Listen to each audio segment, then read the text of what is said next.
C'est donc ici, à 7000 km de Moscou et à 7000 km de Washington, que les deux hommes vont se rencontrer pour s'entendre sur le sort de l'Ukraine. Un sommet sur ce territoire vendu par la Russie aux États-Unis en 1867.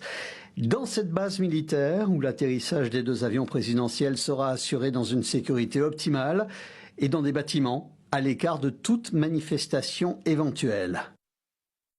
Au Kremlin et à la Maison-Blanche, on l'assure, le programme de la rencontre et des discussions est totalement défini.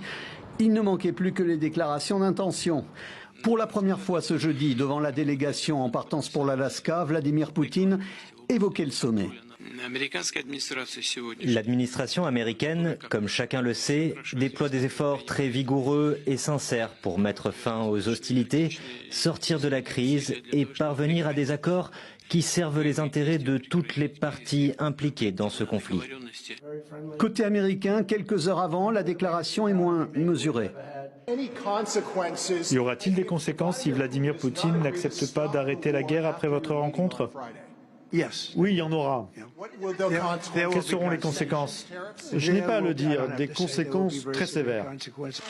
Un échange à distance à l'image des rapports ces dernières années entre les deux chefs d'État, entre l'entente cordiale et de vrais moments de tension. Morceau choisi. C'est un honneur d'être avec vous, merci. Merci, monsieur. La position du président Trump sur la Crimée est bien connue. Il parle de l'annexion illégale de la Crimée. Nous avons un point de vue différent. Poutine nous raconte beaucoup de conneries. Il est tout le temps très gentil, mais cela ne veut rien dire.